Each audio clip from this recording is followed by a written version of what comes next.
I'm Noah Church, and this is my video coaching series. I have an email here that I'd like to share with you guys. Hi Noah, I need your help. I learned about PIED, porn-induced erectile dysfunction, about 1 year ago.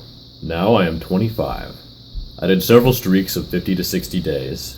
That's streaks of not using porn, not masturbating, but without good effect. My longest streak was 100 days hard mode, meaning no sexual release of any kind.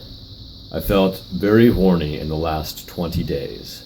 I could not resist temptation, but did not want to MO, and went to the massage saloon and had a blowjob there. Erection was very hard, then masturbated several days in a row because I was very horny and always had a boner. That's what we call the chaser effect. A lot of guys experience this. It's like when you're on a streak of no sexual release, your body is kind of in abstinence mode. Your body and mind know that it's not time for sexual release, and it's because that door is closed, that possibility is closed, it's easy to keep it shut, or at least easier. But once you open that door, either through sexual release with a partner or through a masturbatory experience, it's harder to shut that door again. Once it's open, you've allowed that possibility back into your life. And mentally, you can rationalize, well, I orgasmed the one time, what's a couple more times, or one more time? And also, physically, I believe that our body kind of goes into that procreation mode, where it's like, okay, got sexual release time, let's take advantage of it and go for it.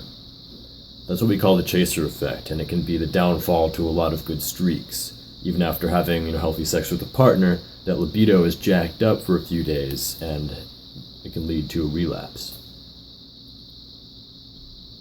After these 3 to 4 days of MO, masturbation and orgasm, once per day, the magic is gone. I still couldn't achieve an erection, but I lost my libido again. I did not watch porn, and I do not have a temptation to watch at all. Why is it like this? I thought masturbation is okay. Well, masturbation isn't inherently bad, but it is linked to that pattern of behavior that you are trying to get away from, the porn addiction. It's like, alright, imagine you have this space on your hand here that feels really good to rub it. So you rub it once in a while as a kid, or when you hit puberty, you realize the spot on your hand feels good, so you start to rub it. And you do that once in a while, it's no big deal. But then you kind of discover that it feels good to have a bit more stimulation, so you use some sandpaper. You start using sandpaper. And metaphorically, this sandpaper's the porn, okay? So you start rubbing that area with sandpaper, a couple times a day, every day.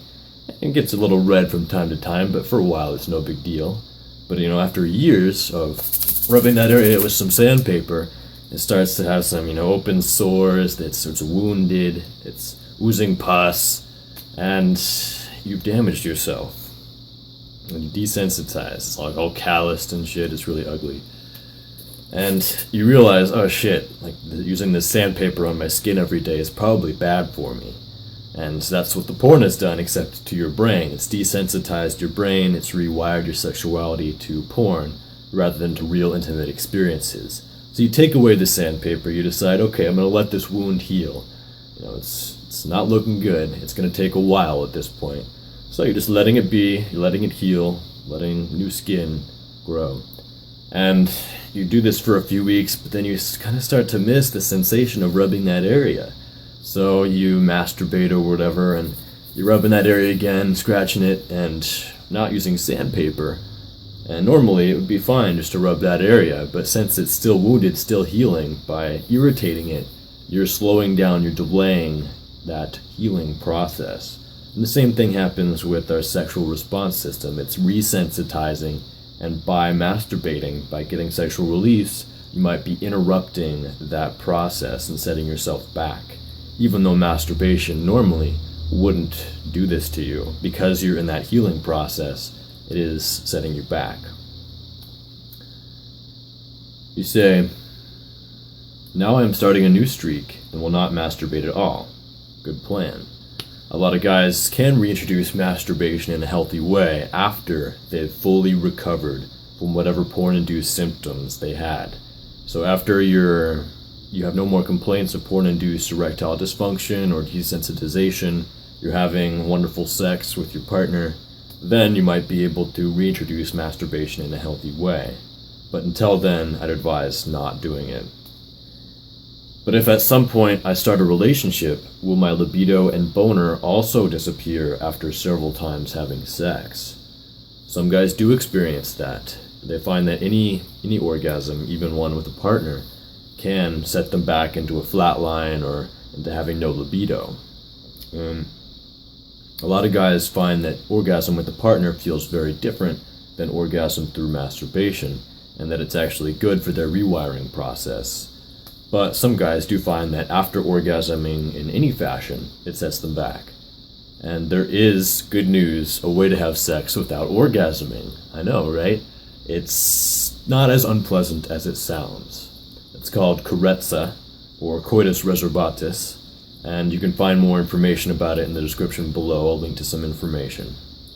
And basically what it is you're not approaching orgasm, you're not getting to the edge and then pulling back. Instead, you're having sex in a sustainable way, where you're kind of at a plateau, and you never approach orgasm.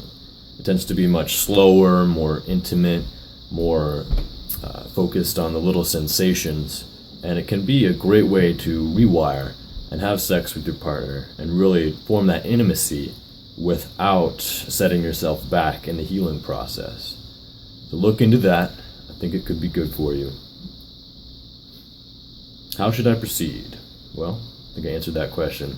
I don't know how long it's going to take until you feel like you've reached a point where you can reintroduce masturbation into your life if that's what you want. But the only way to find out is to try.